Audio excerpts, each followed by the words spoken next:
آپ ہادیہ ای میگزین مضمون کی آڈیو ریڈ آؤٹ سماعت کر رہے ہیں۔ سامعین السلام علیکم ورحمۃ اللہ وبرکاتہ۔ میں عطیبہ مسکان ہادیہ کے شمارہ جنوری 2023 کے مضمون کی آڈیو پروگرام میں آپ کا استقبال کرتی ہوں۔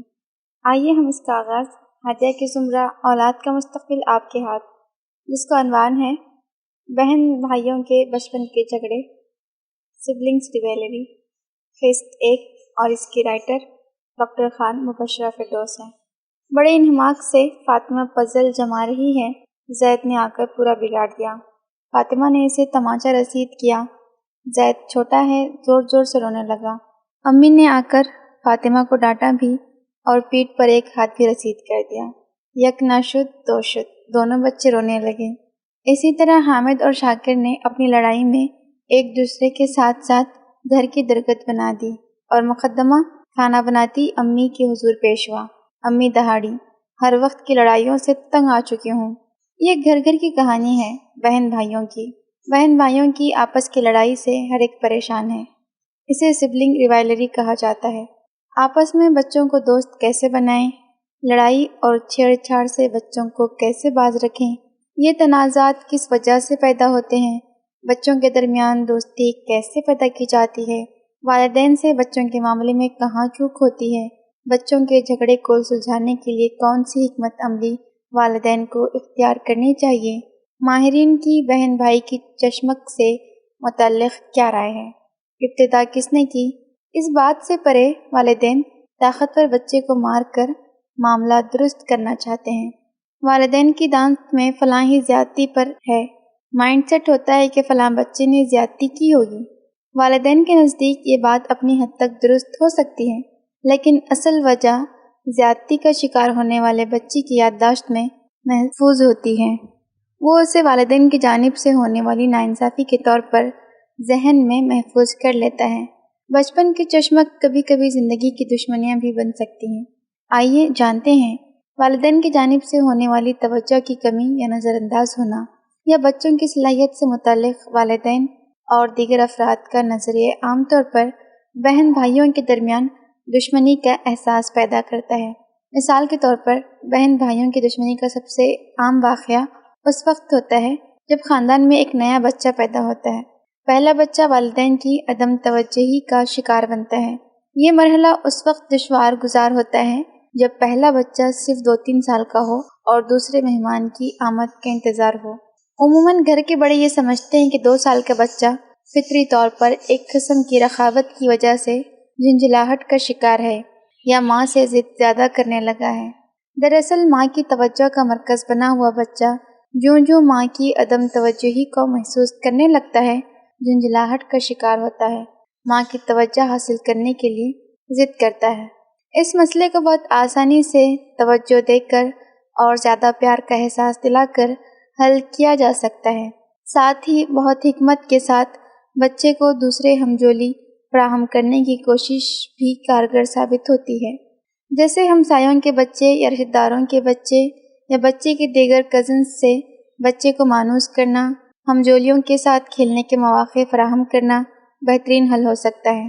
اس طرح نئے مہمان کے آنے سے پہلے ہی بچہ اپنے ساتھی کے ساتھ چیزوں کو بانٹنا، اپنی باری کا انتظار کرنا اور ایک دوسرے کی مدد کرنا سیکھ لیتا ہے۔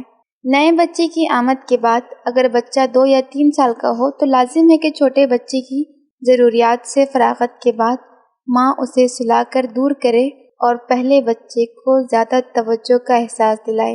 یہی والدین سے چوک ہو جاتی ہے کہ وہ بڑے بچے کو دور کر دیتے ہیں۔ ان کے دانست میں بڑے بچے سے زیادہ چھوٹے بچے کو ماں کی ضرورت ہے، جبکہ چھوٹے بچے سے زیادہ بڑے بچے کی جذباتی ذہانت نسبتاً تیز ہوتی ہے اور وہ حساس بھی نسبتاً زیادہ ہوتا ہے۔ چھوٹے کو صرف ضروریات کی حد تک آپ کی ضرورت ہے، لیکن آپ کی توجہ کا زیادہ مستحق بڑا بچہ ہے۔ بڑے بچے کو دلار کرتے ہوئے اپنے چھوٹے بھائی بہن سے محبت کرنا سکھائیں۔ بہت زیادہ محبت اور دلار کے درمیان چھوٹے بچے کو پیار کرنا، چھونا، اسے سکھانے کی کوشش کریں، لیکن توجہ مکمل بڑے ہی کو دیں۔ ایک اہم بات کی وضاحت ضروری ہے، جب بھی گھر میں کوئی ایسی حالت میں ہو کہ بچہ چھوٹا ہو اور نئے مہمان کی آمد بھی قریب ہو تو گھر کے دیگر ممبران کی بڑی ذمہ داری ہے کہ اس ماں سے کام کا بوجھ قدرے کم کر دیں۔ شوہر کو بھی اپنی بیوی کی مدد کرنی چاہیے کہ گھر کے دیگر کاموں میں ہاتھ بٹائیں تاکہ ماں اپنے موجود بڑے بچے کو زیادہ توجہ دے، کیونکہ چھوٹے بچے کی پیدائش سے پہلے ہی بڑے کی ذہن سازی کی جا سکتی ہے اور وہ ماں ہی کی توجہ سے ممکن ہے۔ اکثر گھر کے دیگر افراد بچے کو سنبھالنے کے لیے مدد کی پیشکش کرتے ہیں اور ماں کو دیگر کاموں سے رخصت نہیں دیتے۔ یہ رویہ غیر فطری رویہ ہے۔ بچے کو ماں کی توجہ ہی مطمئن کر سکتی ہے۔ نئے مہمان کے لیے بچے کی ذہن سازی کریں۔ جب بچے چھوٹے ہوں، چھوٹے بہن بھائی کی دنیا میں آنے سے پہلے بچے کو رفتہ رفتہ بتاتے جائیں کہ ہاتھ اللہ نے اپنے کام کرنے کے لیے دیے ہیں اور دوسروں کی مدد کرنے کے لیے۔ اسے احساس دلائیے کہ چیزیں پھینکنا یا پٹکنا بری بات ہے۔ سافٹ ٹوائز کے ساتھ نرم برتاؤ کا عادی بنا لیجئے۔ جب وہ نئے بیبی کو سختی سے ہاتھ لگائے، اس کو یاد دہانی کروائی جائے کہ ہاتھ کس لیے ہوتے ہیں۔ دوسری چیز یہ کہ ممکن ہو تو کوئی چوزا، بلی کا بچہ، کوئی پالتو جانور ہو تاکہ بچہ نرمی سے پیار کرنے کا طریقہ سیکھ سکے۔ کتابیں اور کہانیوں کی مدد سے بڑے بھائی کا کردار سمجھائیں۔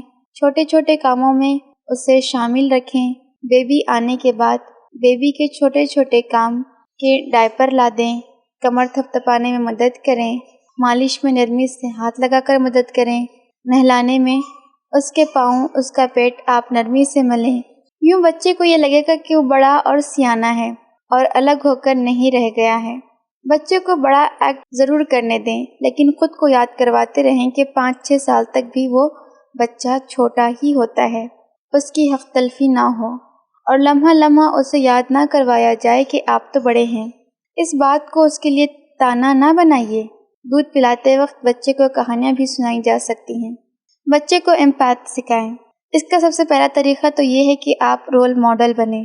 بچہ گر جائے تو اس کا احساس کریں۔ آپ کے چہرے پر احساس کا واضح تاثر ہونا چاہیے۔ کوئی بات نہیں، گرتے رہتے ہیں کہنا درست رویہ نہیں ہے۔ اسے کہاں چوٹ لگی ہے دیکھیے، اس کے زخم پر مرہم لگائیے، اس کی تکلیف دیکھتے رہیے، اس سے کہیے آپ کو درد ہے اس لیے آپ رو رہے ہیں۔ اس طرح آپ اسے رحم دلی سکھا رہے ہیں، دوسرے کا درد محسوس کرنے کی تہذیب سکھا رہے ہیں۔ اس کی تکلیف کی جگہ دعا پڑھ کر پھونکیے، وہ سیکھے گا کہ تکلیف میں اللہ سے دعا کی جاتی ہے۔ یوں بچہ سیکھتا ہے کہ دوسرا بچہ بھی جب روئے تو وہ تکلیف میں ہے، پیار کرنے سے اور دعا کرنے سے ٹھیک ہو جائے گا۔ چھوٹے بچوں کو 4 ایموشن سکھائیں: خوشی، اداسی، غصہ اور ڈر۔ چہرے کے ایکسپریشنز کے ساتھ بچے کو یہ فیلنگ سکھائیں۔ بچہ اداس ہو تو پوچھے کہ آپ اداس ہیں کہ بابا آپ کو ساتھ لے کر نہیں گئے؟ آپ خوش ہیں کہ نانا آپ کے لیے کھلونا لائے ہیں؟ مکسر کی آواز سے آپ ڈر گئے تھے؟ آپ کے دوست نے کھلونا چھین لیا، آپ کو غصہ آ رہا تھا؟ بچے کے جذبات کو الفاظ دیجیے تاکہ وہ جان سکے کہ جو وہ محسوس کرتا ہے اس کو کیا کہتے ہیں۔ کارٹون دیکھتے، کتاب پڑھتے ہوئے بھی بات کیجیے کہ وہ کیریکٹر اداس ہے۔ اب جب بچہ چھوٹے بہن بھائی کو مارے تو آپ اداس چہرہ بنا کر اسے بتائیے کہ بیبی اس طرح اداس ہو جاتا ہے۔ جب بھی منع کریں تو وجہ بتائیں اور متبادل دیں۔ آپ اسے سکھائیں کہ نرمی سے ہاتھ لگائیے، دیکھیے ایسے، بجائے اس کے کہ چھوٹے بچے کو بچا بچا کر رکھیں، بڑے کو بتائیں کہ نرم ہاتھ لگانے کا طریقہ کیا ہے۔ کانچ کا گلاس بچے سے ٹوٹ جائے تو اس سے یہ کہیں کہ آپ کے پیر میں چبھ نہ جائے، تاکہ اسے احساس ہو کہ گلاس سے قیمتی اس کی اپنی ذات ہے۔ بچے کو غلطی کا احساس کرنا سکھائیں۔ اس کو یہ احساس دلایا جائے کہ جب آپ چھوٹے بہن بھائی کو مارتے ہیں یا سختی سے ہاتھ لگاتے ہیں تو انہیں تکلیف ہوتی ہے۔ اس سے کہیں کہ چھوٹوں کو بہت برا لگتا ہے، یوں سیڈ فیس بنا لیں۔ جب کبھی اچھے بڑے بھائی کا رول ادا کریں تب اس کے عمل کی تعریف کریں۔ یاد رہے، تعریف عمل کی کریں اور یوں نہ کہیں کہ آپ دنیا کے سب سے اچھے بڑے بھائی ہیں۔ کبھی بھی ذات پر بات نہ کی جائے، ہمیشہ بچے کے عمل پر فوکس کریں، جیسے یہ چنچل ہے یا ذمہ دار ہے یا ذہین ہے۔ یہ نہ کہیے کہ یہ عمل آپ کی ذہانت کا پتہ دیتا ہے، یوں اسے احساس کبر نہیں ہوگا۔ مستقل وہ عمل پر فوکس کرے گا۔ بچے کو غلطی کا احساس کرنا سکھائیے کہ جب کوئی غلط کام ہو جائے تو فوراً معافی طلب کرنے میں قباحت نہیں۔ سوری کہنے پر مجبور بالکل نہیں کرنا چاہیے۔ فی الحال دل میں سوری محسوس کرنا ضروری ہے۔ ڈر کے مارے زبان سے بولے لیکن دل میں شرمندہ نہ ہو، یہ بالکل بے فائدہ ہے۔ بچہ گلٹ محسوس کرے، نظریں چرائے تو فوراً یہ گلٹ فیلنگ ختم نہ کریں کہ اچھا چلو کوئی بات نہیں، آئندہ خیال رکھنا۔ کچھ دیر اسے شرمندہ رہنے دیں۔ گلٹ اتنا زیادہ بھی نہ دیں کہ 2 گھنٹے بعد بھی اس بات کا حوالہ دیا جا رہا ہو۔ نہ ہر آئے گئے کے سامنے بچے کو شرمندہ کریں۔ بچپن کے جھگڑے میں صلاح کرنا سکھائیے۔ بچپن میں جب بہن بھائی لڑیں تو بہت جلدی درمیان میں جانے کے بجائے کہیے کہ آپ روتے ہوئے بھائی کو منا کر خاموش کر کے دکھائیے۔ اس طرح آپ بچپن سے صلاح جوئی کی ترغیب دیں گے۔ جب منانے کا مرحلہ ختم ہو تو کہیے کہ اب دوستی کر لیجیے۔ وہ آپس میں روٹھیں، لڑیں، منائیں، یہ مناسب ہے، تاہم آپ درمیان میں جا کر ان کے مینجمنٹ کو ڈسٹرب نہ کریں۔ چیزیں شیئر کرنا سکھائیے۔ کھلونے چھیننے کے بجائے آپس میں شیئر کر کے کھیلنے کی عادت ڈالیں۔ اصول بنا لیں، کسی کے ہاتھ میں کوئی کھلونا ہو تو دوسرا نہ چھینیں۔ اصول بنانے سے بچپن سے بچے اسے تسلیم کرنے کے عادی ہوتے ہیں۔ ماہرین کے مطابق ابتدائی دور میں دونوں کی ضرورت اور ذہنی سطح کے مطابق والدین اپنے رویے پر توجہ نہ دیں تو وقت کے ساتھ بڑے ہوتے ہوئے بہن بھائی اپنی عمر کے ساتھ دشمنی میں بھی اضافہ کر لیتے ہیں۔ نتیجتاً اپنے بہن بھائی کو ناپسند کرنا، تکلیف پہنچانا اور ایک دوسرے کو تکلیف پہنچانا شروع کرتے ہیں۔ اس چپقلش سے دوسرے بہن بھائی کے رشتے کو طویل مدتی نقصان بھی پہنچ سکتا ہے۔ بہن بھائی کے درمیان میں تنازع پر تفصیل سے کام کرنے والی سوسن ایک ترقیاتی ماہر نفسیات اور صحافی ہیں، جن کی کتاب the sexual paradox, man, woman and the real gender gap کو 2009 میں امریکن سائیکولوجیکل ایسوسی ایشن کی طرف سے ولیم جیمس بک ایوارڈ ملا۔ اسٹون، جو ہارورڈ کے شعبہ نفسیات میں ایک اعزازی عہدے پر فائز ہیں، زبان اور ادراک کے میدان میں ان کے اثر و رسوخ کی وجہ سے انہیں ٹائم 100 کی فہرست میں شامل کیا گیا ہے۔ دنیا کے معروف سائنسدانوں میں سے ایک کے طور پر جانے جاتے ہیں۔ ان کی سب سے زیادہ فروخت ہونے والی کتابوں میں دی لینگویج انسٹنکٹ اور دی اسٹف آف تھاٹ شامل ہیں۔ اپنی کتاب میں بہن بھائیوں کی دشمنی کی نوعیت پر گفتگو کرتے ہوئے لکھتی ہیں کہ کیا آپ جانتے ہیں کہ گھر میں بہن بھائی کے جھگڑے کی نوعیت کیا ہو سکتی ہے؟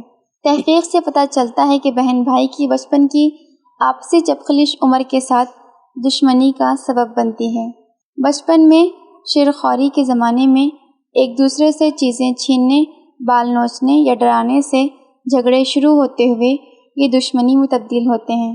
والدین کی مداخلت اور سرزش اس دشمنی کو مزید پختہ بنا دیتی ہے۔ ٹین ایج میں یہ شکل بدل کر تکلیف پہنچانے، جان بوجھ کر نیچا دکھانے، اپنی بڑائی ثابت کرنے، نام بگاڑ کر پکارنے، منفی فقرے کسنے اور دوسرے بہن بھائی کو احساس کمتری کا شکار بنانے کی تکنیک ہو سکتی ہے۔ منفی ریمارکس کی تکرار نفسیاتی طور پر نقصان دہ ہو سکتی ہے اور اس کے اثرات جوانی تک طویل ہو سکتے ہیں۔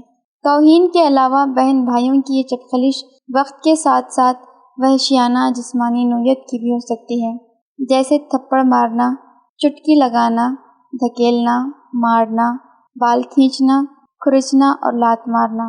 رفتہ رفتہ اپنی کامیابی کو دوسرے کی حد تک بنا کر پیش کرنا، حسد میں دوسروں کی چیزوں کو چھپانا۔ بدقسمتی سے بہن بھائیوں کی چپقلش کو اکثر بچپن کا پارٹ یا حصہ سمجھا جاتا ہے، لہٰذا اب تک اس پر بہت کم تحقیق ہوئی ہے۔ تاہم تحقیقات سے پتہ چلتا ہے کہ اسے نظر انداز کیا جانے والا ایک عام واقعہ سمجھا جاتا ہے، لیکن بڑھتی عمر کے ساتھ ختم ہونے والی چپقلش بظاہر ختم تو ہو جاتی ہے، لیکن ایک کسک اور حسد کی صورت باقی رہتی ہے۔ اس کے اثرات بہن بھائی کے فیملی ممبرز میں واضح نظر آتے ہیں۔ جاری ہے۔ ہادیہ مضمون کی آڈیو سماعت کرنے کے لیے شکریہ۔ امید ہے کہ آپ کو پسند آیا ہوگا۔ ہمیں آپ کے مشورے کا انتظار رہے گا۔ اپنا مشورہ، تبصرہ اور مضامین editor@hadia.in پر ارسال کریں اور ہادیہ ای میگزین کے مضامین کو پڑھنے کے لیے ویب سائٹ www.hadia.in سبسکرائب کریں۔ انشاءاللہ ہم اگلے ہادیہ ای میگزین کے شمارے سے دلچسپ مضامین کی آڈیو لے کر حاضر ہوں گے۔ تب تک کے لیے اجازت۔ اللہ حافظ۔